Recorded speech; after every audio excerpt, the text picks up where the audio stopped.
मंत्र पाठ। ओ सहनावतु सहनौ भुनक्तु सह वीर्यं करवावहै तेजस्विनावधीतमस्तु मा विद्विषावहै। ओम शांति शांति शांति। प्रथमावृत्ति की 457वीं कक्षा।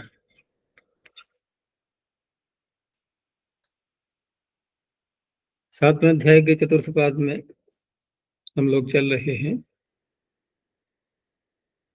और उसमें सूत्र कल हो गए थे 9 संख्या तक। दयतेर दिगिलिटी। आगे जो सूत्र आ रहा है ये गुण करने के लिए है।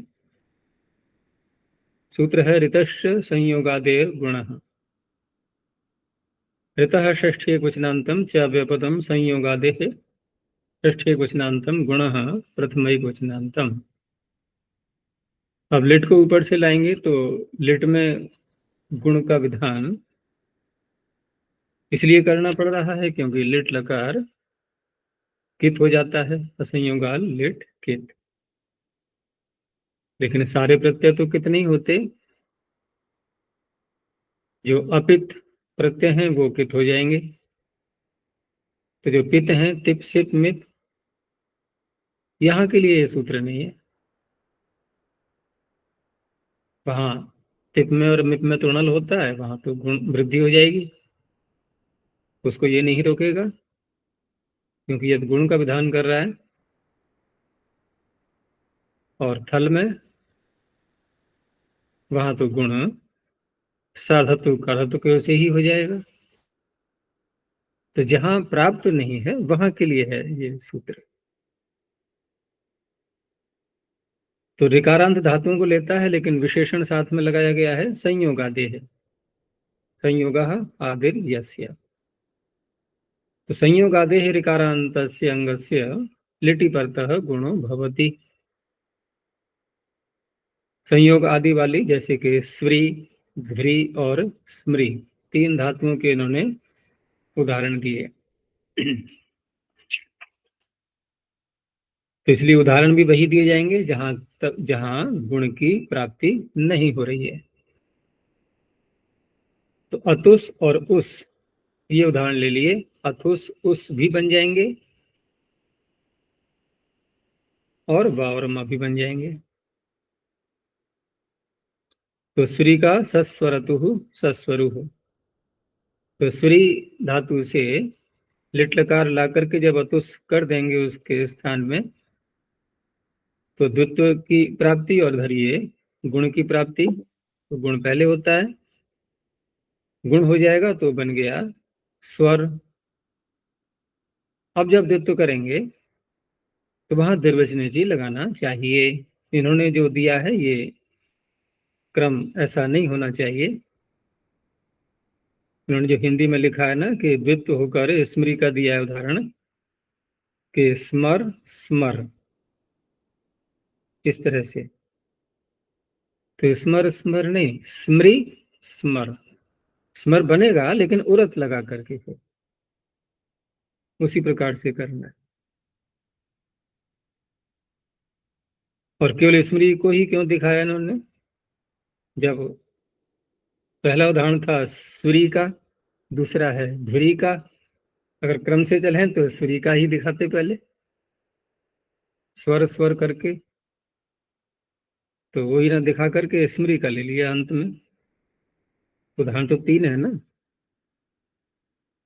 तो इस तरह से यहाँ सभी उदाहरणों में द्विवचन चीज लगा करके द्वित्व करेंगे, औरत लग जाएगा हलादि शेष।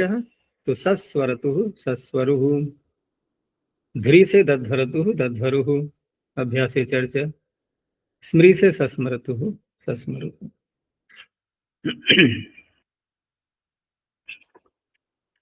आगे देखो। अब ये जो गुण की बात चली है इसको थोड़ा आगे भी ले जाएंगे, क्योंकि लिट लकार में गुण जहाँ प्राप्त नहीं हो पाता है वहां ऋकारांत संयोग आदि को तो इसने ले लिया। अब जो ऋकारांत होने पर भी या ऋकारांत नहीं है जो भिन्न है, और ऋकारांत होने पर भी जो संयोग आदि नहीं है, वो फिर अगले सूत्र में लिए गए। ऋच्छत्य रीताम, ऋच्छत्य रीताम षष्ठी बहुवचनांतम, इसमें 3 शब्द हैं। एक तो ऋच्छति है, ऋच धातु का पढ़ा हुआ है स्टिप करके, और आगे जो रीताम दिखाई दे रहा है इसमें एक री और जुड़ा हुआ है। तो समास करते समय 3 शब्द लाएंगे, ऋच्छतिश्च, रीच, रीत च। तो री और री का सवर्ण दीर्घ करके वो रीत ही रहा। तो ये भी यहाँ ध्यान रखना होता है। अब ये जो री लिया गया है यहाँ पर, ये री धातु है, ठीक है ना, ये री धातु है, और रीत में दीर्घ रीकारांत, वहां ये लिए जाएंगे।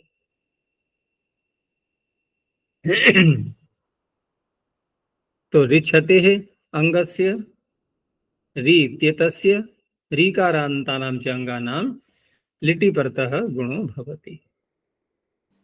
उदाहरण उसी को आचार्य यहाँ री का भी ग्रहण किया है, यहाँ ऐसी जगह ही श्लिष्ट ग्रहण कहते हैं ना, ऋकार का श्लिष्ट ग्रहण।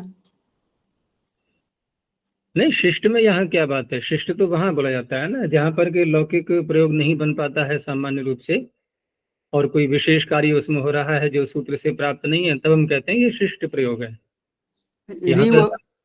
री और अगले वाले री में मिला हुआ री, श्लिष्ट, श्लिष्ट प्रयोग। अच्छा, श्लिष्ट कह रहे हो, मैं समझा शिष्ट। हाँ, तो श्लिष्ट निर्देश, तो श्लिष्ट का तात्पर्य वही होता है जहां संधि कर देते हैं, सवर्ण दीर्घ हो गया जहां पर, वो श्लिष्ट हो गया, ठीक है ना, मिलाकर के जो बनता है उसी को श्लिष्ट बोलते हैं।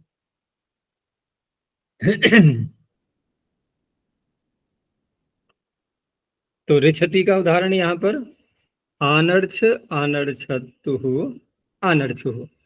अब यहाँ प्रश्न उठेगा कि तिप का उदाहरण क्यों दिया, क्योंकि जैसे पीछे बताया था मैंने कि जहां गुण की प्राप्ति नहीं है, अतुस उस ये जो अपित लिट हैं उनको किप होने के कारण से वहां दिखाना चाहिए उदाहरण, लेकिन ये तिप का भी दिखा रहे हैं जो कि किप नहीं है।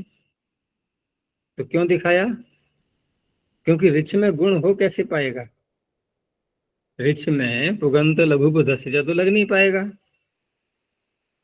लघु उपधा नहीं है, इसलिए वहां भी ये गुण करेगा।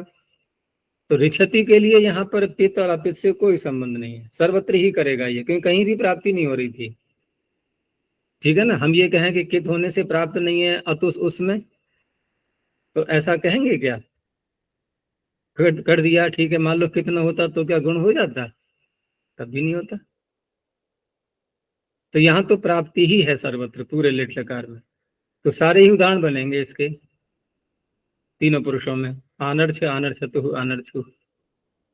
प्रक्रिया वैसे ही रखेंगे कि ऋछ में गुण करके अर्छ बनेगा, अर्छ में जब द्वित्व करेंगे तो फिर लगा लो द्विवचनेची, फिर उरत और हलादि शेष सब लगा करके अर्छ, और नल का अ है अर्छ। अब ये जो अ है प्रारंभ में, क्योंकि यहाँ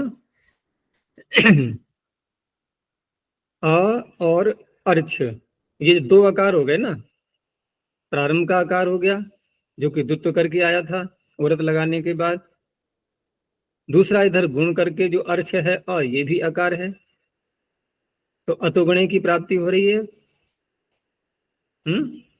अतोगुणे आकार आ गया ना आगे, तो अतोगुणे मिलकर के यहाँ पर पररूप होना चाहिए, लेकिन अभ्यास में दीर्घ करने के लिए इसी पाद में जो आगे आएगा अंत में प्रकरण अभ्यासस्य का, वहां अत आदे है, ये सूत्र बाधक बन जाता है वहां, यह तो गुणे को नहीं लगने देगा अभ्यास में, क्योंकि अगर अतोगुणे लगा देंगे तो अभ्यास रहा कहाँ, वो तो मिलकर के एक हो गया पूरा, तो अतादेह कहाँ लगेगा फिर, तो वो बाधक बन जाएगा इसका, वो दीर्घ करेगा। अब दीर्घ होने के बाद यहाँ फिर एक और कार्य आ जाता है, वो भी अभ्यास अस्य के ही अधिकार में अतः आदेह के आगे सूत्र है तस्मान् नुट द्विहल। ये सर्वत्र तो नहीं लगेगा, लेकिन जहां द्विहल अंग है अभ्यास के आगे अगर द्विहल आ रहा है, दो हल वाला, तब लगता है ये। और तस्मात् से तात्पर्य है दीर्घ किए हुए, जो दीर्घ किया है आकार को, उस दीर्घ किए हुए आकार से उत्तर यदि द्विहल अंग आ रहा है तो उसको नुडागम हो जाएगा।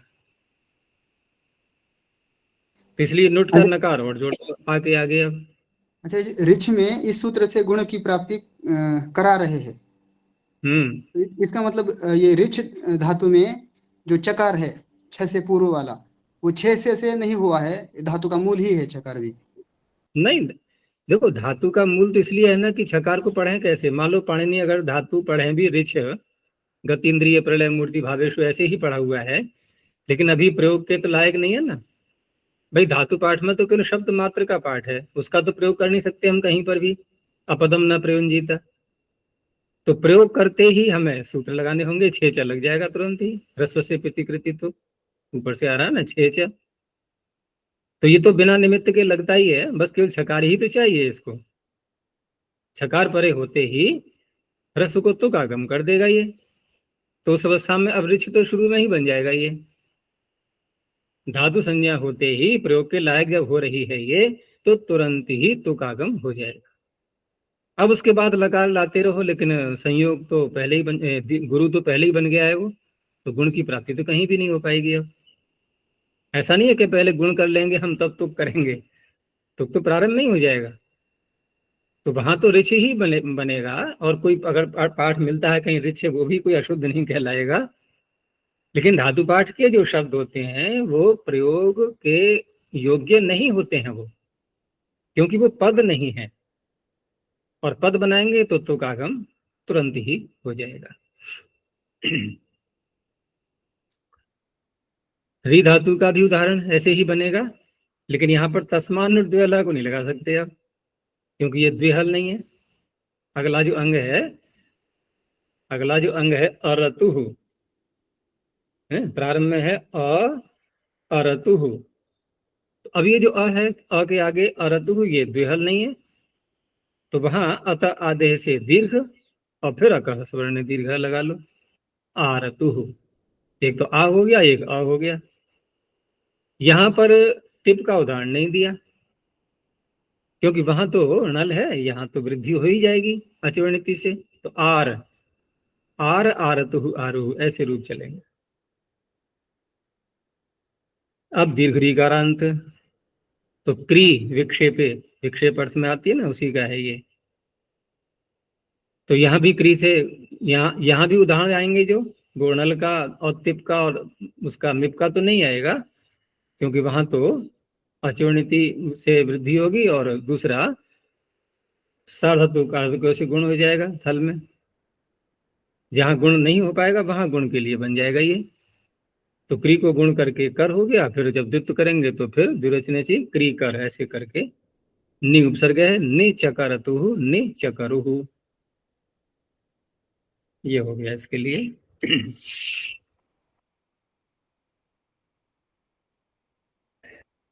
आगे देखो, तो ये दो सूत्र तो हो गए गुण के। अब यहाँ पर जो ऋछत रीताम में रीताम जो शब्द आया था, दीर्घ रीकार, दीर्घ रीकारांत जो धातुएं ली गई थी, वहां कुछ और धातुएं भी हैं ऐसी जो दीर्घ रीकारांत हैं, वहां कुछ विशेष कार्य भी होना है, उनके लिए फिर अगला सूत्र है ये। तो इस तरह से ये तीन सूत्र मिल करके लिट लकार में होने वाले गुण का निर्धारण करते हैं। ये तीनों सूत्र लिट लकार के लिए हैं। तो अगला सूत्र जो है ना वो दीर्घ रीकारांतों के लिए है। अब ये कि श्री द्रि प्राम ह्रस्व वाह, पूर्व सूत्र से तो नित्य ही गुण की प्राप्ति हो रही थी, ये करेगा विकल्प से ह्रस्व, तो एक पक्ष में गुण होगा, एक पक्ष में ह्रस्व होगा। बस ये तीन धातुओं के लिए है, केवल तीनों ही दीर्घ रीकारांत हैं। तो श्री द्रि प्राम षष्ठी बहुवचनांतम ह्रस्व प्रथम वचनांतम, श्री च द्रि च ब्री च सब में दीर्घ रीकार है। श्री हिंसायाम द्रि विदारणे प्री पालन पूर्णयो इत्यतेषाम अंगानाम, लिटि परतः वा ह्रस्वो भवति। तो विकल्प से ह्रस्व कर रहा है ये केवल, दूसरे पक्ष में क्या होगा ये उसको नहीं कह रहा, तो दूसरे पक्ष में पूर्व सूत्र से गुण हो जाएगा।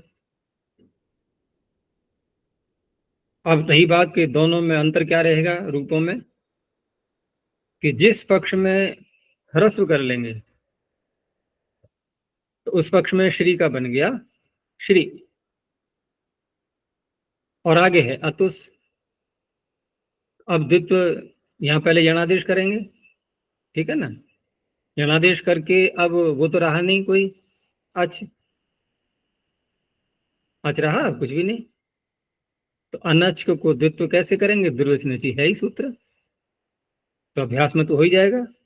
तो श्री श्रा अतुस, तो इस तरह से बन गया शश्रतु। अब यहाँ एक प्रश्न उठेगा कि जिस पक्ष में हमने ह्रस्व कर लिया, ठीक है ना, जिस पक्ष में ह्रस्व कर लिया तो वहां पर जो स्थिति है कि श्री श्री और अतुस, तो क्या ये सूत्र लगता है ऋतस्य संयोगादि गुण, ये तो लगेगा नहीं, संयोगादि नहीं है, ये संयोगादि नहीं है, और गुण की प्राप्ति होगी नहीं, ठीक है ना, गुण की प्राप्ति होगी नहीं, तो यणादेश ही होना है यहाँ पर, और कोई कार्य संभव नहीं है। लेकिन जिस पक्ष में ह्रस्व नहीं करेंगे उस पक्ष में पूर्व सूत्र से गुण, तो जैसे पीछे बनाया था नीचकरतु नीचकरुः, ऐसे ही वि शशरतु वि शशरु, ठीक उसी प्रकार से है। ऐसे ही द्रि धातु में भी वि दद्रतु विदद्रुः और वि ददरतु वि ददरुः। ऐसे ही प्री में नि पप्रतु निपप्रुः और निपपरतु निपपरुः। तो नित्य गुण की जो प्राप्ति पूर्व सूत्र से हो रही थी उसका एक प्रकार से ये विकल्प हो गया। वैसे यहां ह्रस्व करने का और कोई प्रयोजन नहीं है, क्योंकि यदि यहां हम ह्रस्व न भी करें और गुण भी न करें तब भी तो यणादेशी ही होना था, लेकिन गुण तो नित्य ही प्राप्त हो रहा था, गुण तो होना ही था। तो ह्रस्व करने का तात्पर्य कोई अन्य प्रयोजन नहीं है, अपितु गुण को रोकना है एक पक्ष में, यही तात्पर्य है। तो कोई कह सकता है कि ऐसा कहने की फिर आवश्यकता ही क्या थी, ह्रस्व कहने की फिर आवश्यकता ही क्या थी, भाई सीधा ही गुण का विकल्प कर देते या नहीं।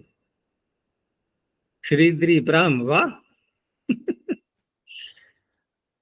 श्रीद्री प्री में विकल्प से गुण होता है, तो जिस पक्ष में गुण हो जाता है ये बन जाते गुण वाले, और दूसरे पक्ष में क्या होता है असिंगा लेटकित कित तो है ही, तो यणादेश ही तो होना था, और यणादेश के लिए दीर्घ रीकार ह्रस्व रीकार कोई अंतर नहीं पड़ता, वो तो यण करता ही। लेकिन बहुत से ऐसे स्थल हैं कि जो अन्य प्राप्तियां होने लगती हैं, जैसे दीर्घ रीकार में फिर ऐसे यणादेश की प्राप्ति नहीं होती। क्या होता यदि ह्रस्व न करते तो क्या होता, तो पीछे हम पढ़ चुके हैं ना, रीत धातु उपधायाश्च दो सूत्र आए थे ना, वहां इर की प्राप्ति होने लगती फिर और इर यण का बाधक बन जाता यणादेश का। तो ये जो है ना समस्याएं और आती थी, उनको वो ना आ पाए, ह्रस्व ह्रस्व ही रहे, और ह्रस्व रहेगा तो यणादेश बन जाएगा, बस ये तात्पर्य है। क्योंकि दीर्घ रीकार अगर रहता तो यण का बाधक इकार बन जाता, फिर तिर हो जाता वहां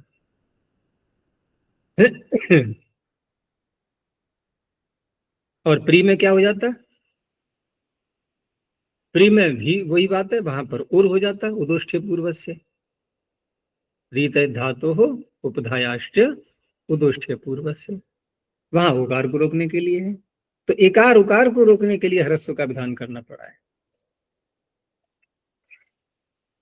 ये हो गए तीनों सूत्र। आगे देखो, केणः, के सप्तम एकवचनांतम, अणः षष्ठी एकवचनांतम। अण प्रत्याहार है तो अनंतस्य अंगस्य भी कह सकते हैं, अर्थ वही निकलेगा क्योंकि अंगस्य का अधिकार चल रहा है, तदंत विधि हो जाएगी। और ह्रस्व की अनुवृत्ति आ रही है तो ये भी स्पष्ट है कि अच को ही ह्रस्व होना है।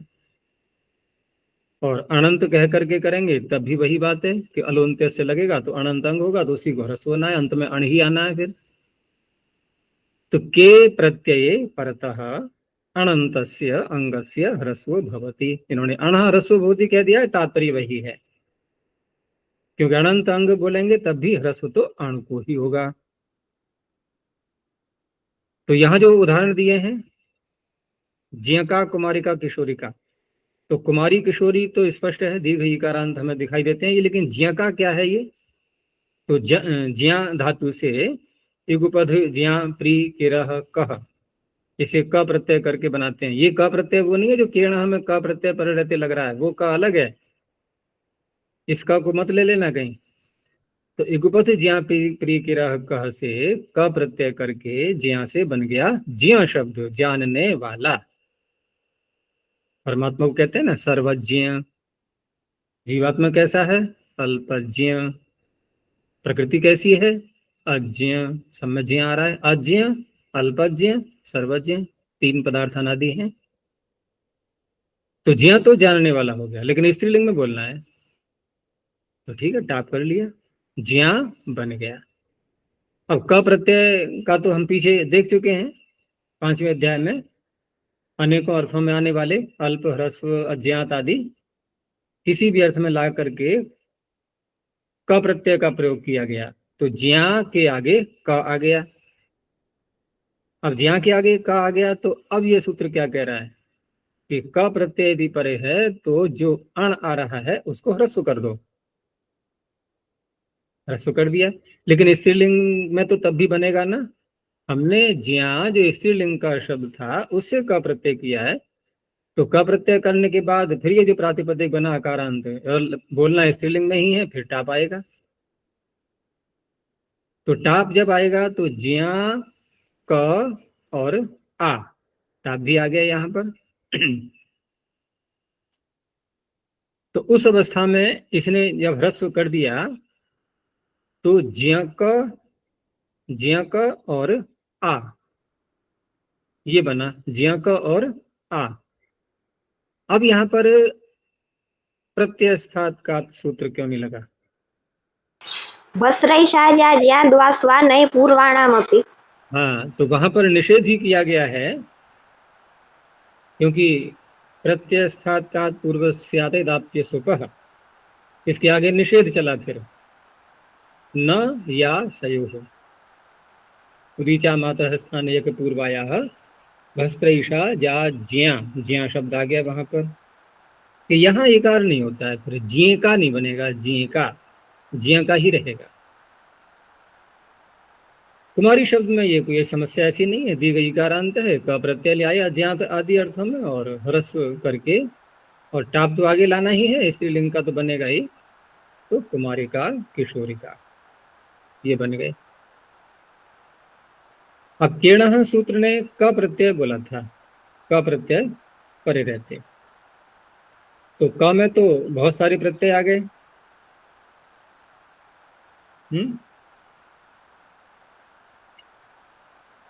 लेकिन बहुत सारे प्रत्यय में एक निर्धारण करने का भी तो नियम बनाया गया है कि जब निरनुबंधक का ग्रहण करते हैं तो सानुबंधकों का ग्रहण नहीं होता है, तो कप का तो ग्रहण नहीं होना चाहिए। फिर जब कप का ग्रहण नहीं होगा तो न कपी से क्या आवश्यकता है निषेध करने की, और निषेध करने से पता लगता है कि कप का भी ग्रहण हो रहा है, और कप का ग्रहण हो रहा है तो सानुबंधक का ग्रहण तो हो गया। तो निषेध के कारण से यहाँ पर इस स्थल पर उस परिभाषा को नहीं लगाएंगे कि निरनुबंधक ग्रहण न सानुबंधक से ग्रहण, क्योंकि स्वयं पाणिनि का संकेत दिखाई दे रहा है हमें, न कपि निषेध करने से यहाँ उसको नहीं लगाएंगे।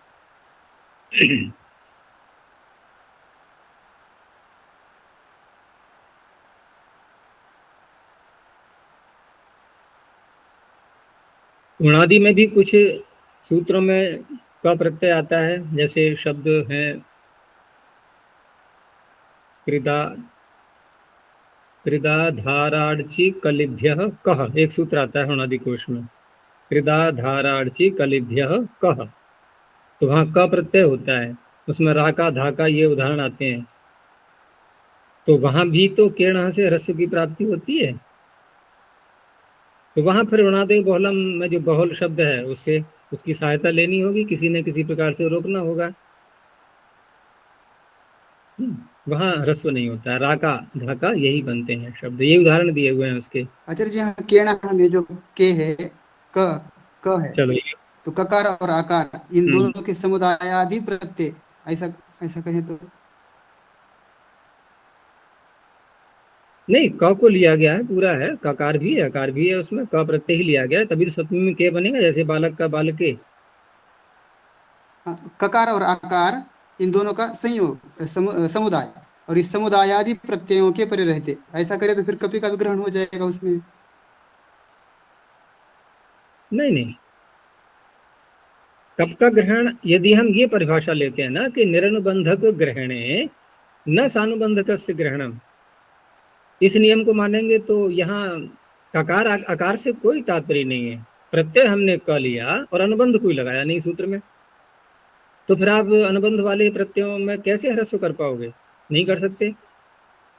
और यहाँ जो प्रत्यय था प्रागिवात कह वाला जो प्रकरण है वहाँ 5वें अध्याय में, उसमें अनुबंध तो है नहीं, उसी का ग्रहण होता, फिर कब का ग्रहण तो होता नहीं, लेकिन निषेध कर रहे हैं, इसका तात्पर्य है यहाँ सानुबंधकों का भी ग्रहण हो जाता है, ये इससे अर्थ निकलेगा।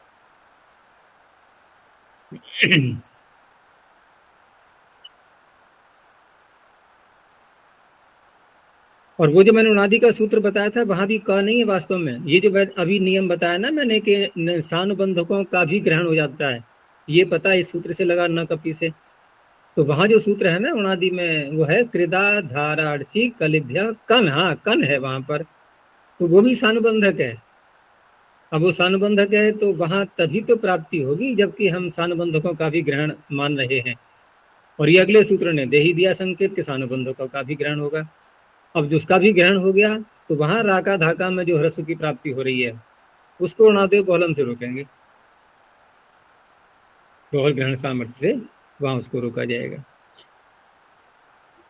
चलो तो आगे देखो, न कपि न अव्यपदम कपि सप्तम में कुछ नान्तम, कपि परतः अणः ह्रस्वो न भवति।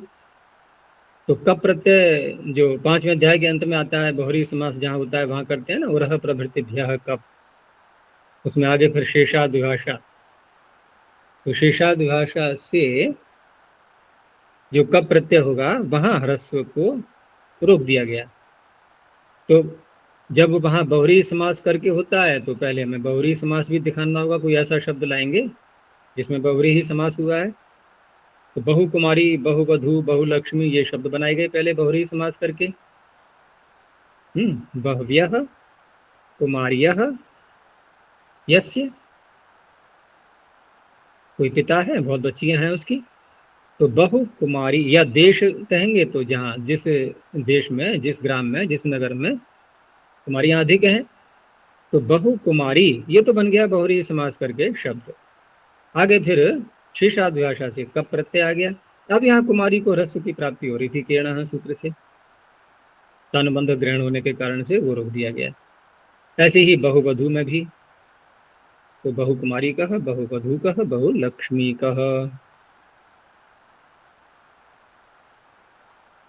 अब यहाँ पर न कपि ने जब ये कह दिया कि कप प्रत्यय परिणते ह्रस्व होता ही नहीं, तो फिर अतिव्याप्ति होने लगी, कुछ स्थलों पर ह्रस्व करना भी है, उसके लिए अगला सूत्र आ गया।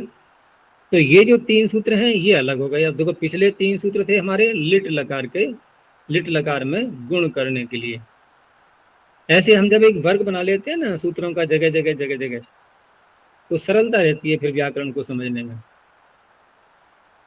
ग्रुप जैसे बन जाता है ना, ग्रुप व्हाट्सएप पे बनाते हैं नहीं, टेलीग्राम में, व्हाट्सएप पे, तो यहाँ भी ग्रुप बना लो अष्टधाई में, तो बहुत सरल पड़ेगा व्याकरण।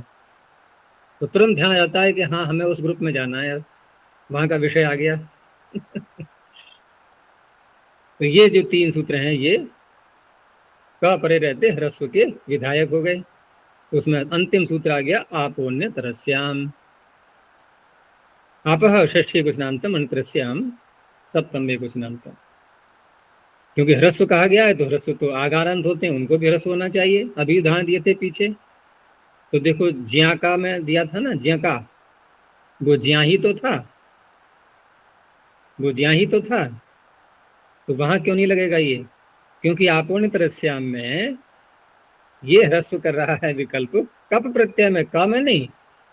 वहां तो क किया था हमने, और कप में कर रहा है तो बहुव्रीहि समास के शब्द आएंगे। अब तो आबंतस्य अंगस्य कपि परतः विकल्पेन ह्रस्वो न भवति। ठीक है ना, विकल्प से ह्रस्व नहीं होता, तो एक पक्ष में हो जाएगा। तो कौन करेगा एक पक्ष में?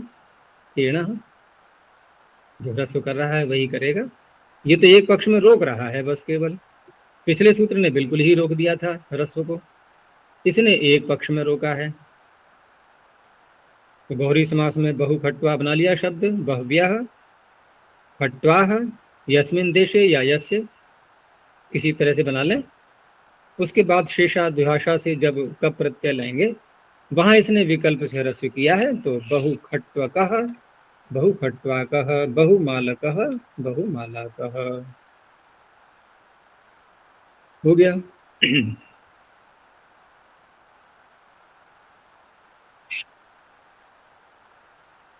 अभी पीछे 3 सूत्र आए थे गुण के, लेकिन वो लिट लकार से जुड़े हुए थे, एक फिर आ गया गुण का। ठीक है ना, अब ये तो व्यवस्था है, एक ही स्थल पर सारे कैसे ले आएंगे? ये अंग प्रत्यय में करना है हमें, तो लिट लकार में कैसे ले लेंगे इस सूत्र को? इसलिए इसको अलग से बनाना हुआ फिर। तो ऋद दृशोंगी गुण,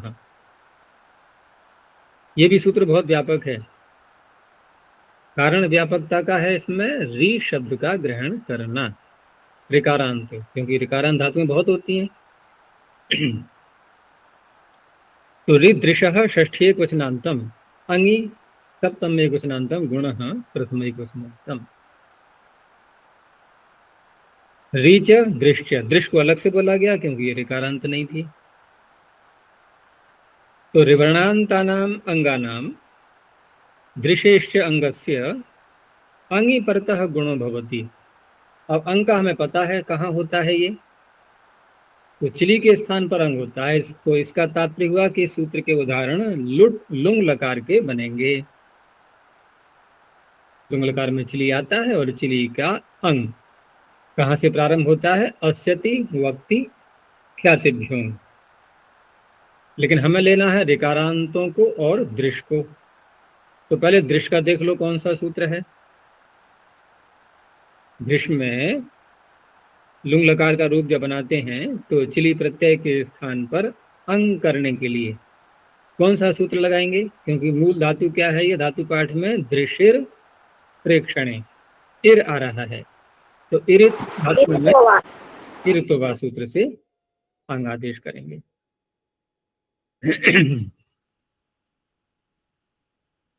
और ऋकारांतों में अलग अलग जो सूत्र दिए हुए हैं, जैसे अस्यति व्यक्ति ख्यातिभ्यों लिपि सिचि हुश्च आत्मनेपदे स्वर्णत्रस्याम पुषादि द्युताद्य लृदितः परस्मयी पदेषु, इनमें तो कोई आई नहीं ऋकारांत। फिर सर्ति शास्त्यर्तिभ्यश्च आ गई, श्री आ गई ना, ऋकारांत आ गई। तीसरे से जहां जहां ऋकारांत है वो उदाहरण इसके बन जाएंगे। गुण क्यों करना पड़ रहा है? क्योंकि अंग है इंगित, इंगित पीछे रोक रहा था गुण के लिए। तो पहले दिया ऋकारांत का उदाहरण, क्री धातु को लिया, शकलांगुष्ठकः अकरत, तो अकरत उदाहरण है ये। अब अकरत में क्री से आगे चिली के स्थान पर अंग करने के लिए, अभी जो हमने सूत्र बोले थे उसमें था नहीं कोई, सर्ति शास्त्र भ्यष्ट यहाँ तक बोल दिया था। इर्तोवा जिरी स्तंभ ये हो गया, इसमें आ गई क्री, इसमें भी नहीं आई। और चलो आगे, जिरी स्तंभ के आगे कौन सा सूत्र है?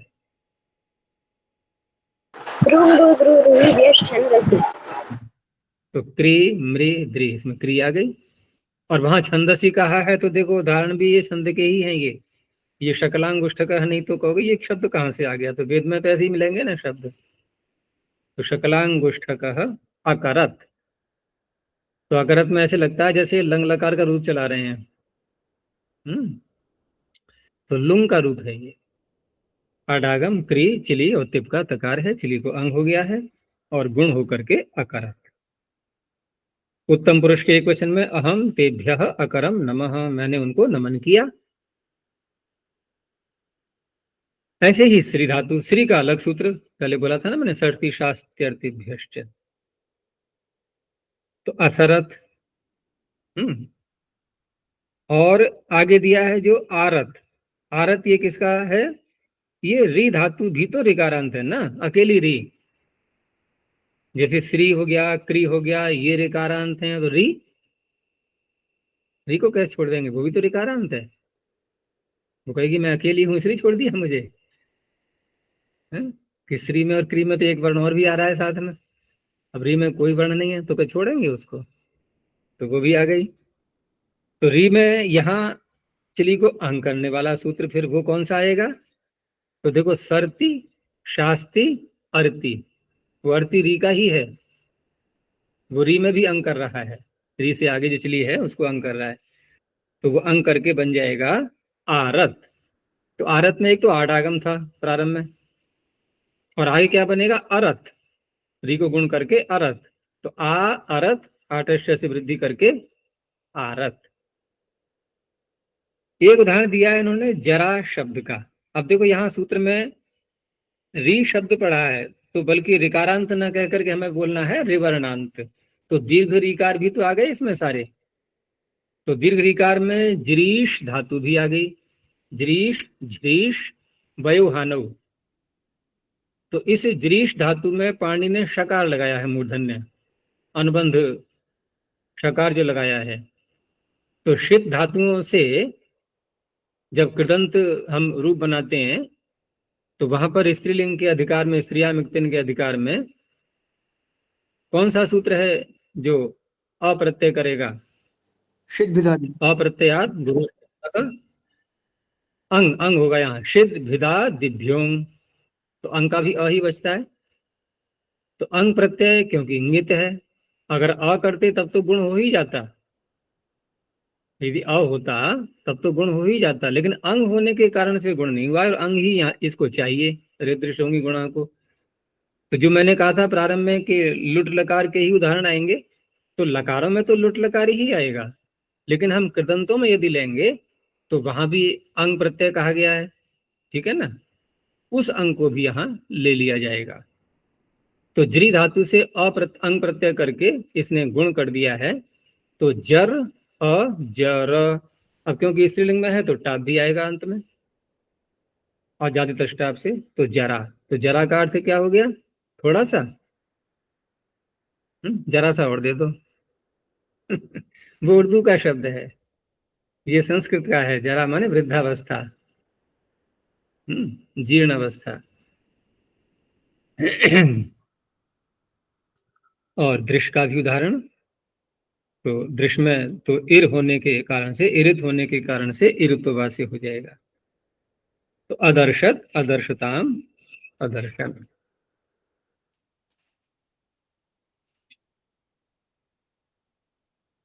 अच्छा, अब यहाँ जो ऋद्रिशोंगी गुण में अंगी, अंग प्रत्यय परे रहते जो कहा गया था, तो यहाँ तो हमने चलो ठीक है कृदंत का भी उदाहरण एक जरा ले लिया था, लेकिन ये अंग अब आगे जा रहा है सूत्रों में, तो आगे के 4 सूत्र और हैं, और ये मिला करके बन जाते हैं ये 5 सूत्र। देखो फिर बन गया ग्रुप, बन गया ना, ये अंग प्रत्यय का ग्रुप बन गया। ऐसे बन जाते हैं विषय के अनुसार, तो विषय के अनुसार विभाजन कर दें अष्टाध्यायी का। वैसे काम इसमें बहुत है करने के लिए, कोई करना चाहे तो बहुत से कार्य हैं जो नहीं हो पाए हैं अब तक, लेकिन यही है कि किसी की रुचि हो तो बहुत से कार्य यहाँ संपन्न हो सकते हैं। तो एक ग्रुप वाली अष्टाध्यायी बनाना अलग से, किसी को अगर समय मिलता है तो, है ना, बहुत सरल हो जाएगा पढ़ना फिर उसके लिए। तो ये अंग प्रत्यय का ग्रुप हो गया 5 सूत्रों का। तो आगे जो अब 4 सूत्र और आ रहे हैं, तो यहाँ पर भी अंग करने वाले चिली के स्थान पर अंग करने वाले सूत्र हमें देखने होंगे। एक ग्रुप दूसरे ग्रुप में घुसा हुआ है, तीसरा ग्रुप चौथे ग्रुप में घुसा हुआ है। नहीं, वहां जो घुसा हुआ है ठीक है, वहां उनको उनके साथ में ही रखो, तो कुछ ना कुछ तो संबंध जुड़ ही जाता है आपस में। अब जैसे यहाँ जो ग्रुप है ये अंग प्रत्यय का, तो यहाँ तो पीछे से कोई संबंध नहीं है, कहीं घुसा हुआ नहीं है ये, क्योंकि अंगस्य का अधिकार चल रहा है, वो तो एक अलग बात हो गई कि अंग के अधिकार वाले ग्रुप, ऐसे बोल दो अंगस्य के अधिकार में आए हुए ग्रुप, आचार्य जी ये काम हो चुका है ना, उनके अंतर्गत आ जाएगा ये काम तो हो चुका है आचार्य जी, जो अनुवृत्ति निर्दिष्ट अष्टाध्यायी छपी हुई है ना क्रमांकों के साथ, तो अंक का देखो वहां हम अनुवृत्ति देख तो लेते हैं, लेकिन वहां पर नामकरण नहीं किया गया है। नामकरण जैसे बहुत बड़ा बड़ा होता है वहां तो कर देते हैं कि अंगस्य का अंग का अधिकार ऐसे करके, या प्रकरण शब्द बोल देते हैं। ऐसे नामकरण जैसे मीमांसक जी ने वो किया था ना सत्यार्थ प्रकाश में, विषय के आधार पर जो विषय बनाए ना उन्होंने अपने अलग अलग, ये विषय ये विषय ये विषय करके, वो काम किसी ने नहीं किया था पहले। तो सत्यार्थ प्रकाश में उन्होंने विषय के अनुसार वर्गीकरण कर दिया है पूरे सत्यार्थ प्रकाश का, फिर उनके विषयों की सूची बनाई गई है, तो तुरंत मिल जाता है हमें वो विषय, उसमें ढूंढना नहीं पड़ता है, सूची में जाके देख लो हम क्या ढूंढना चाह रहे हैं। तो ऐसे जो ग्रुप बनाने की बात है वो कह रहा था मैं। तो आगे सूत्र आया अस्यते थुक, अस्यते ही षष्ठे क्वचनांतम, थुक प्रथम क्वचनांतम। तो अस्यते ही अर्थात असुक्षेपणे इत्येतस्य अंगस्य अंगी परतः थुक आगमो भवति। अब हमें देखना होगा कि अस धातु से उत्तर चिली के स्थान पर अंग करने वाला सूत्र, तो वो पहले ही अस्यति व्यक्ति ख्यातिभ्योंग में दिया हुआ है, ठीक है ना, उससे चिली को अंग कर लेंगे।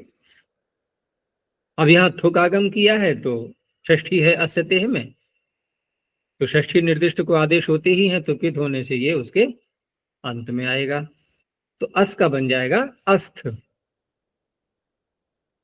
ठीक है। आगे दर 8 आगम होगा, तो आस्थत, था में जो अ है ये दिख रहा है अंग का, आस्थत आस्थताम आस्थन, ऐसे रूप चलेंगे इसके। बस इतना ही कार्य है ये एक एक धातु के लिए हैं ये सूत्र चारों। आगे है श्वयतेरः, श्वयते षष्ठी क्वचनांतम अह प्रथम क्वचनांतम, टू ओश्वी गति वृद्ध्यो हो, ये श्वी धातु का ही श्वयते ही दिया हुआ है। तो श्वयते रंगस्य अकारादेशो भवति अंगी परतः, श्वी को कर रहा है ये अकारादेश, गुण तो यहां हो नहीं सकता था क्योंकि अंग नित्य है, तो क्या होता फिर, इयंग होने लगता है ना।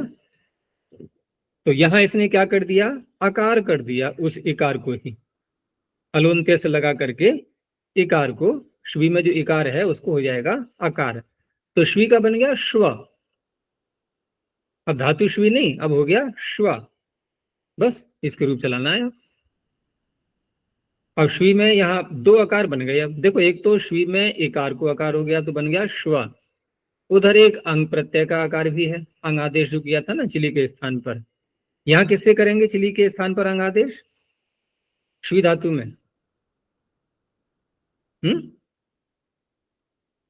घ्री स्तंभु मृचु मृचु गुरुचु ग्लुचु गुलुंचु श्वीभ्यश्च, अंत में आ रहा है श्वी, उससे करेंगे अंग।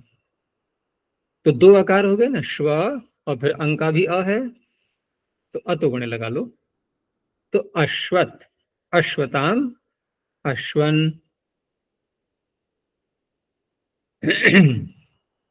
अश्वत अर्थ क्या होगा, बढ़ गया, वृद्धि को प्राप्त हुआ, गति वृद्धि हो। आगे है पतः पुम, पतः षष्ठी क्वचनांतम पुम प्रथम क्वचनांतम, थुक भी आगम था, पुम भी आगम है, श्वेतेरा में जो अ है ये आगम नहीं था, ये आदेश था, लेकिन आगम हो या आदेश हो, होते सब षष्ठी निर्दिष्ट को ही है। यहाँ पतः में षष्ठी है, तो यहां जब चिली लाएंगे तो उसके स्थान पर अंग करने के लिए तो उसमें दिखाई दे रहा है हमें धातु कैसी है, पतलरी। तो पुषादि, द्युतादि, लृदितः, लृदित, इसलिए यहां पर चली को अंग हो गया लृदित होने से। तो पत धातु में जब पुम करेंगे तो मित होने के कारण से मकार लगाए, इसीलिए स्थान का कहाँ रखना है इसको, उसका निश्चय करने के लिए। तो ये प के आगे आएगा, अंतिम अचपा ही है उसमें, तो पप, और आगे तकार है फिर। तो अडागम, इधर धातु बन चुकी है अब पप्त, आगे अंक का अ, तिप का तकार, अपप्तत, अपप्तत, अपप्तताम, अपप्तन, गिर गया। ये ऐसे रूप चलेंगे इसके। एक और आया सूत्र अंत में, वचः उम, वचः षष्ठी क्वचनांतम, उम प्रथमे क्वचनांतम। ये पुम था, ये उम है, दोनों एक जैसे हैं। तो ये भी मिर्चोन्त्याद तरह से अंतिम अच से परे आएगा। तो वचः अंगस्य अंगी परतः उम आगमो भवति। अब वच धातु में चिली के स्थान पर अंग करने के लिए सूत्र तो फिर वही लगा लो, अस्यति वक्ति। अस्म भी लगाया था हमने अस्यते स्थुक में, यहां भी अस्यति वक्ति ख्यातिभ्यो। तो वच में जब उम आगम करेंगे तो व के आगे आएगा, तो व उ और चकार है, व और उ को गुण कर दो तो बन गया वोच, वच का बन गया वोच। बस अब वोच के रूप चलाने हैं, तो अवोचत, अवोचताम, अवोचा। बस ये सूत्र है यहां तक। ये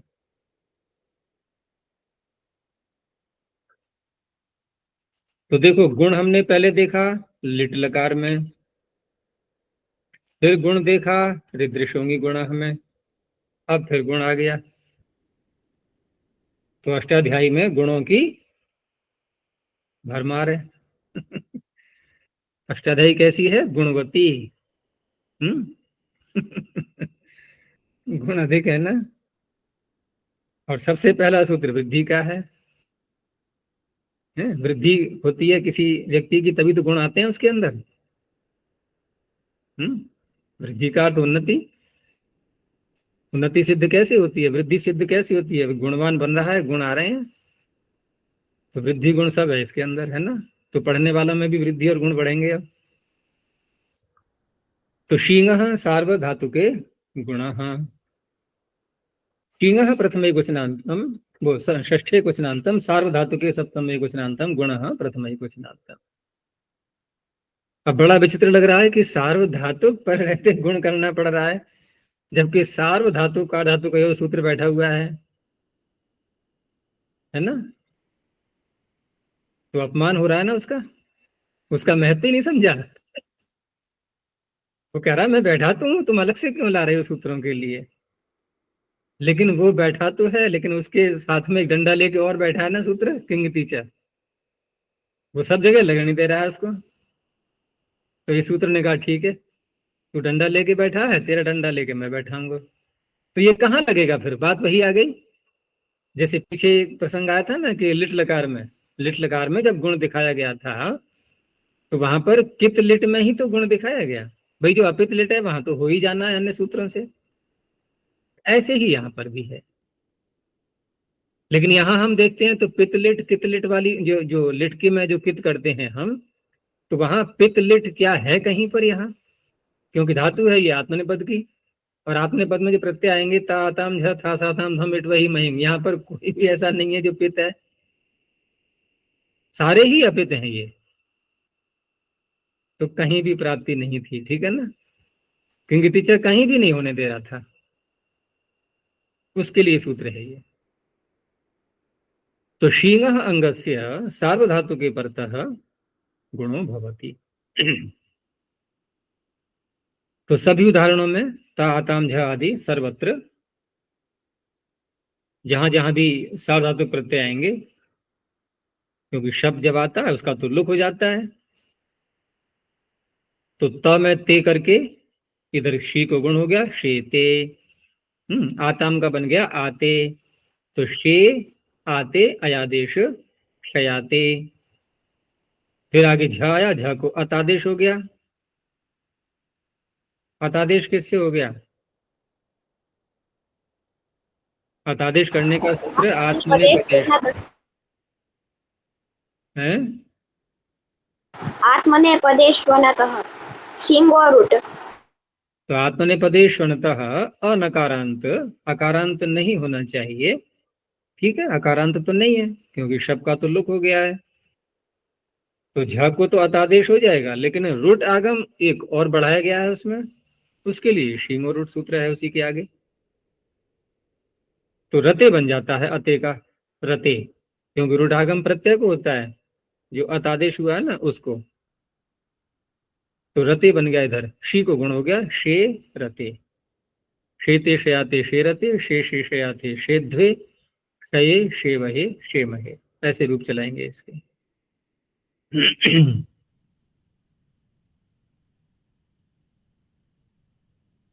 अब इसी धातु में कुछ और कार्य करना है, क्योंकि इसने तो सीधा ये कह दिया कि सार्वधातुक परे रहते गुण होता है। तो सार्वधातुक प्रत्यय तो और भी बहुत से आएंगे, तो उसमें फिर आगे अपवाद सूत्र कह सकते हैं इसको। तो अयं ये इति, अयं प्रथम कुशनांतम, ये सप्तम कुशनांतम, किंगिति सप्तम कुशनांतम। इसमें दो शब्द हैं, ये और किंगिति। तो ये से तो यकार आदि प्रत्यय सारे आ गए, ठीक है ना, यकारादि प्रत्यय आ गए, और साथ में फिर किंगिति बना दिया उसका विशेषण। तो यकारादि होने पर भी केवल यकारादि मात्र होना इतना ही नहीं, अपितु वो कितंगित भी होने चाहिए। तो यकारादि प्रत्यय कहाँ कहाँ मिल सकते हैं? देखो, एक तो लिंग लकार में यकारादि प्रत्यय, लेकिन लिंग लकार में यकारादि प्रत्यय जो यासुट आता भी है वो आता है परस्मी पद में, और वो कित भी हो जाता है, इंगित भी हो जाता है। जब विधिलिंग में होता है तो मित रहता है, यासुट परस्मी पदेशु धातु मिच्य, और वही जब आशीलिंग में आता है तो कित हो जाता है, किदाशीषी। दोनों धर्मों को लेके चल रहा है वो, है ना, कित भी और मित भी। लेकिन ये परस्मी पद की बातें हो गई। ये धातु है शी आत्मने पद की।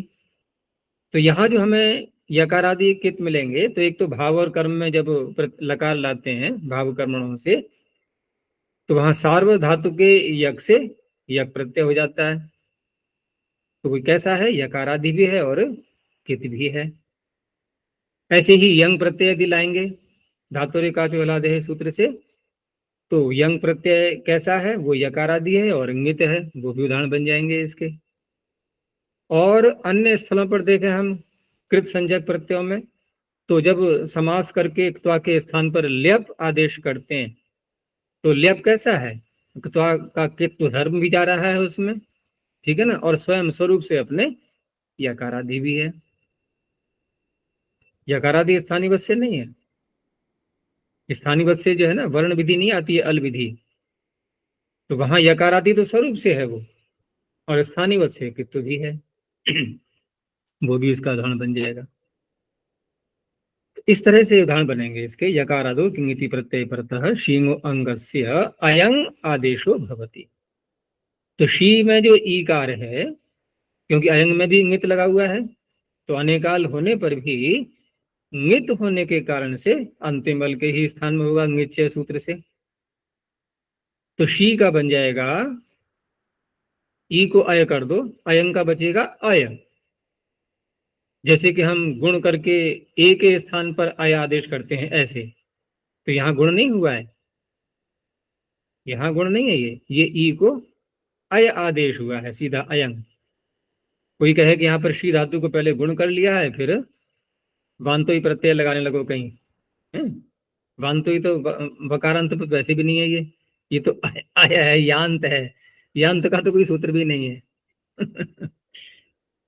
तो शी और यक और ते, सीधा शी के स्थान पर अयंग आदेश हो गया, तो शय य ते। अब लोपो व्योर्बली मत लगाने लगना यहाँ, क्योंकि वल प्रत्याहार में यकार नहीं आता है, ह या वरट, वह तो आगे है उसके। तो यकार भी सुनाई देगा, शय्यते।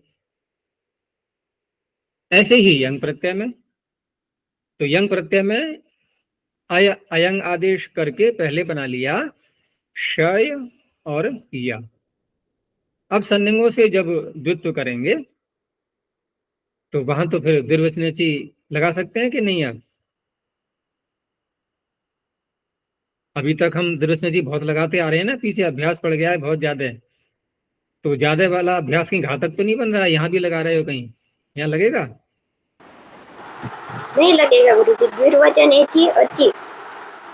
हाँ, अच्छी आजादी है। यंग प्रत्यय आजादी प्रत्यय नहीं है, द्विर्वचन का निमित्त तक तो है। आधी बात तो पूरी हो रही है सूत्र की। तो द्विर्वचन निमित्तक आजादी प्रत्यय कोई आना चाहिए आगे। तो द्विर्वचन निमित्त तक तो है लेकिन आजादी नहीं है। तो फिर सीधा शय को ही द्वित्व करेंगे और अभ्यास में श रह गया, श शय य ते। अब श में यहां पर अभ्यास में इसको दीर्घ करना है। तो दीर्घ करने के सूत्र हमने कल परसों भी लगाए थे। जैसे एक तो था दीर्घो लघो हो, लघु धातु अक्षर में दीर्घ कर रहे थे ना। और दूसरा कौन सा है? दीर्घो कितः। जब यंग और यंग लोग के रूप चलते हैं तो दीर्घो कितः सूत्र लगता है, ठीक है ना। सन्वत लघुनी वाले प्रकरण में तो ठीक है, दीर्घो लघो लगाएंगे। यहाँ कोई सन्वत कार्य नहीं हुआ है, तो यहाँ दीर्घो कितः अभ्यास में यंग और यंग लोग जब होता है तो अभ्यास में दीर्घ करता है ये सूत्र। अकित अभ्यास को ये भी ध्यान रखना है, दीर्घ अकितः, अकित अभ्यास को दीर्घ करता है। तो क्या अभ्यास भी कित हो जाता है? देखो उसी अभ्यास के प्रकरण में नुक आगम होता है, नुगतो नासिकांत से। तो नुक कित है नहीं है, अभ्यास में करेंगे तो हो गया देखो कित। तो अकित अभ्यास को दीर्घ करता है। यदि अकित है यहाँ पर तो शाशयते। ऐसे ही शी धातु से एकत्वा प्रत्यय लाए, प्र के साथ में समास करते ही लेप हो गया। तो प्र शी य। अब यहां भी अयंग हो गया, तो प्रशय्य उपशय्य।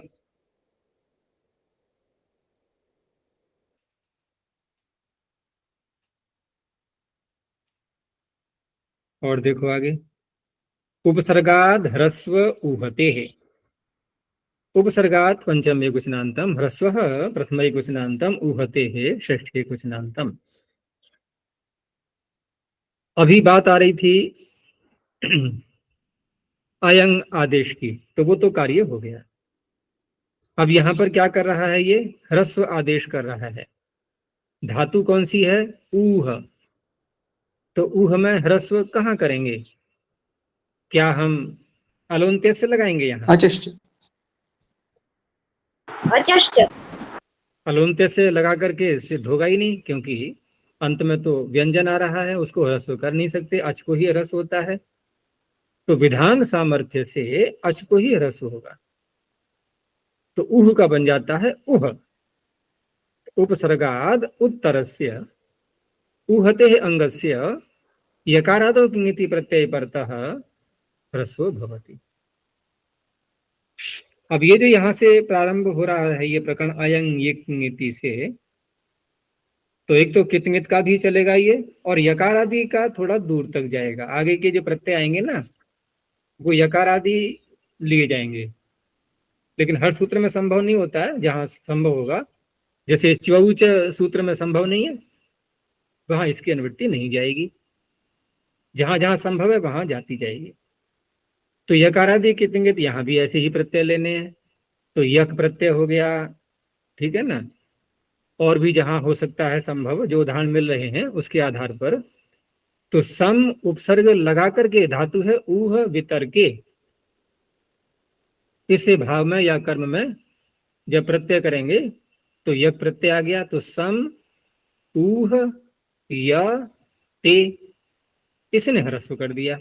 नहीं तो क्या बनता? समूह्यते। अब बनेगा समूह्यते। ऐसे ही ल्यप प्रत्यय करेंगे त्वा के स्थान पर, वहां समूह्य गतः। अर्थ क्या होगा? समूहीय गतः क्या क्या अर्थ हुआ? अच्छी प्रकार से तर्कणा करके, तर्क वितर्क से विचार करके तब गया है, ऐसे नहीं गया है बिना सोचे समझे। जैसे देव गया है ना, आज सोच समझ के गया है। समूहीय गतः अभ्युयते, अभी उपसर्ग है यहाँ पर, जैसे पीछे था समूह्यते और यहाँ है अभ्युह्यते। ये भी यक प्रत्यय का ही उदाहरण है। और त्वा का हो गया अभ्यूह्य गतः।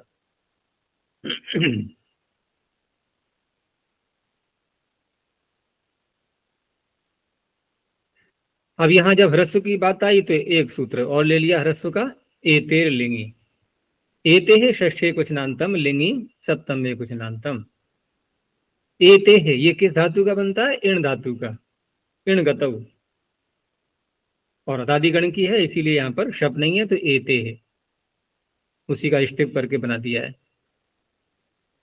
उपसर्गाद भी ऊपर से ले लेते हैं, तो उपसर्गाद उत्तरस्य एते रंगस्य यकारादौ लिंगी परतः यकारादौ किंगिति च परतः ह्रस्वो भवति। देखो यकारादि किंगित तो पीछे से आ ही रहा था, लिंगी इसमें बढ़ा दिया गया है। और लेकिन एक प्रश्न ये उठेगा कि ये सूत्र कर रहा है ह्रस्व, तो इणगतौ धातु कैसी है? ह्रस्व नहीं है क्या? मुझे तो ह्रस्वी लग रही है। तो यहाँ ह्रस्व कर रहे हैं, ह्रस्व को ही। तो ऐसा नहीं है कि पाणिनि को पता नहीं है कि ह्रस्व है और फिर भी ह्रस्व कर रहे हैं वो। लेकिन दीर्घ करने वाला सूत्र बैठा हुआ है, वो दीर्घ कर देगा इसको। वो दीर्घ जब कर देगा तब ये ह्रस्व करेगा, ठीक है ना? ऐसे नहीं करेगा, ह्रस्व को ह्रस्व नहीं करेगा, दीर्घ को ही करेगा। तो दीर्घ होने का अवसर देगा पहले ये कि करो दीर्घ, देखो मैं बैठा हूं ह्रस्व करने के लिए, ये फिर ह्रस्व कर देगा उसको। अब दोबारा दीर्घ फिर करेगा वो कि तूने ह्रस्व किया मैं दीर्घ करूंगा। ऐसे नहीं होता है बार बार। जैसे बच्चे लड़ते हैं ना आपस में, थप्पड़ मारा एक ने दूसरे को, अच्छा तूने थप्पड़ मारा, ले मैं भी मारूंगा। अब जब उसने मारा, अरे तूने फिर मार दिया मुझे, अब वो बदला ले रहा है। तो उनका बदला समाप्ति नहीं हो पाता, कब तक चलेगा वो? तो सूत्र ऐसे तो बच्चों की तरह नहीं लड़ते यहाँ पर। अकृत सार्ध की ओर दीर्घ, उसने दीर्घ किया, इसने ह्रस्व कर दिया। अब वो उदार प्रकृति का है, वो शांत हो गया, वो नहीं लड़ेगा उससे।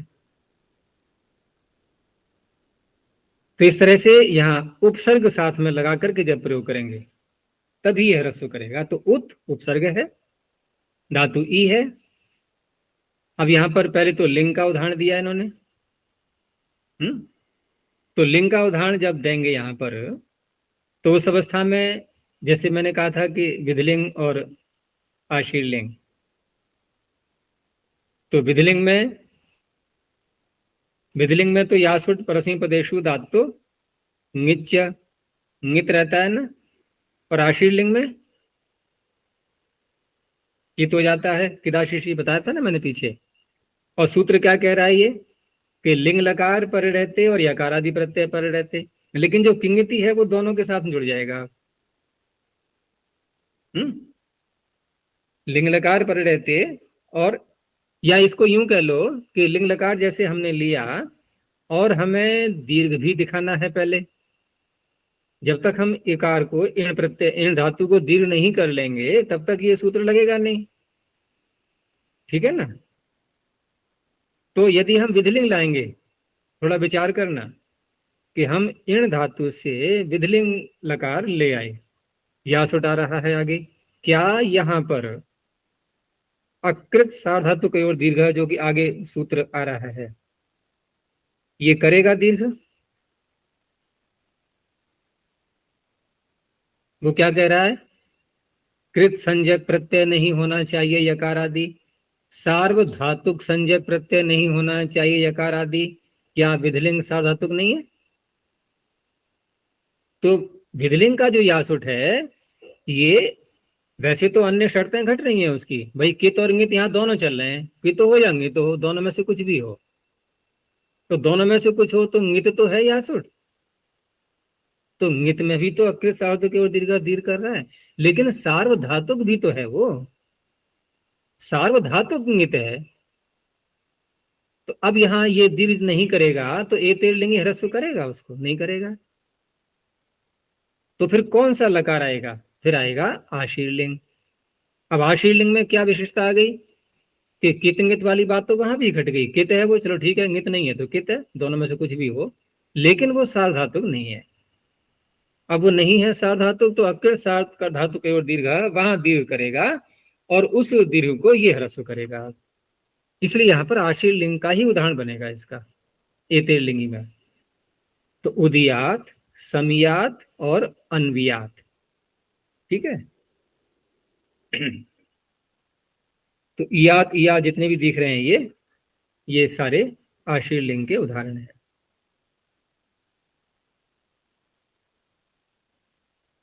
और ले लो एक सूत्र आगे, अकृत सार्वधातुक कयोर दीर्घ, बहुत ही प्रसिद्ध सूत्र है, अनेकों बार हम इसको पढ़ चुके हैं, तो स्पष्टता से इसके अर्थ को समझ लेना चाहिए। अकृत सार्वधातुकयोः सप्तमी द्विवचनांतम दीर्घ प्रथम एकवचनांतम। अनुवृत्ति जब तक हम नहीं समझेंगे इसकी तब तक सूत्र का अर्थ समझ में नहीं आएगा। तो यहाँ एक तो यिक्ङिति, यकारादि और कितङित, ये प्रसंग चल ही रहा था, वो शब्द आ रहे हैं, अंगस्य का अधिकार है बस।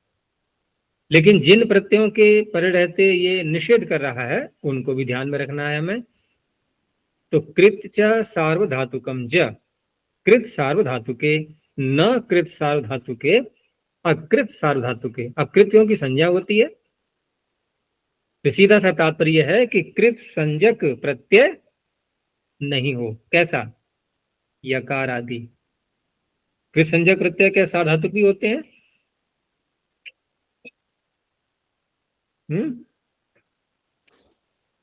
नहीं।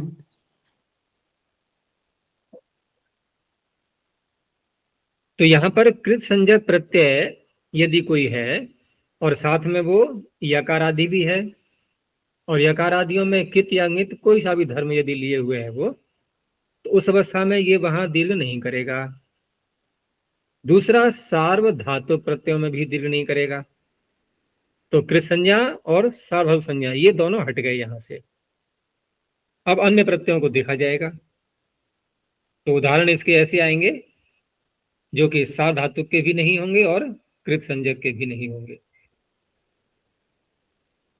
तो पहला उदाहरण दिया उन्होंने भृशायते।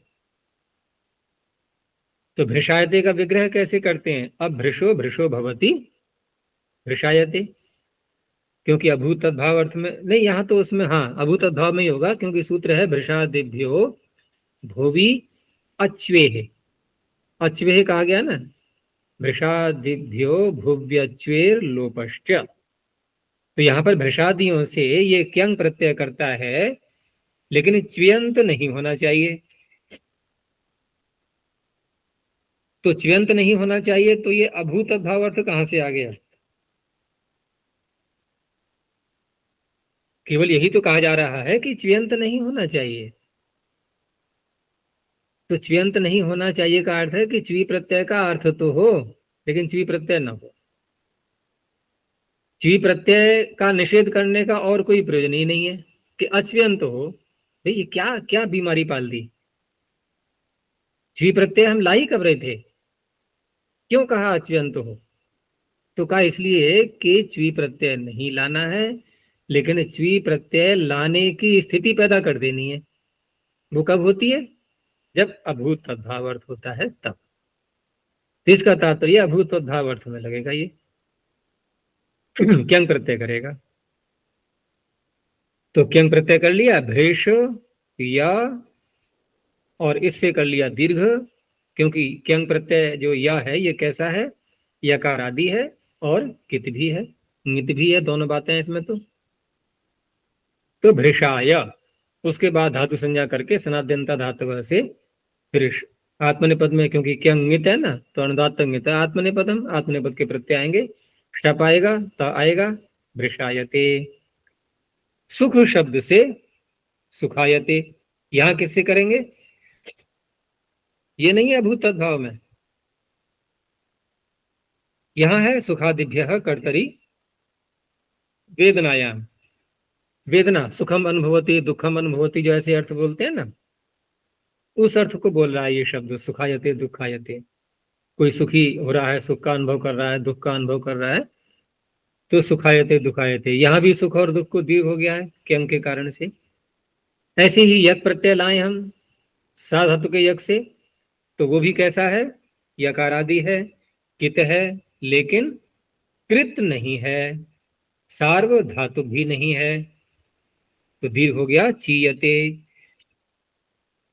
ऐसे ही यंग प्रत्यय वो कैसा है, वो भी यकार आदि है और ङित है, लेकिन कृत और साधातुक नहीं है, तो चेचीयते। स्तु धातु से यक में स्तूयते और यंग में तोष्टुयते। अब ये जो चीयात और स्तुयात का उदाहरण है, ये कौन से लकार का है, विधिलिंग का है या आश्रीलिंग का है?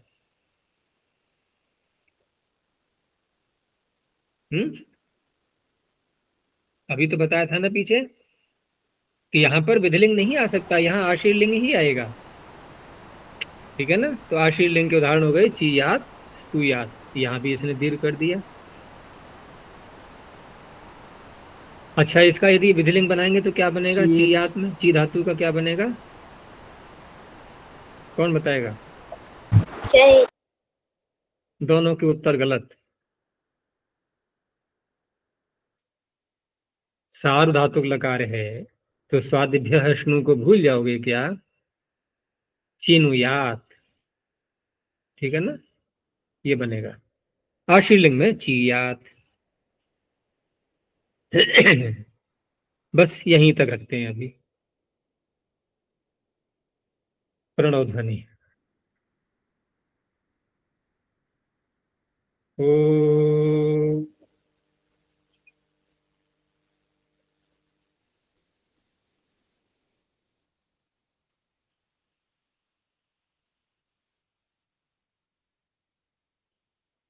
ओ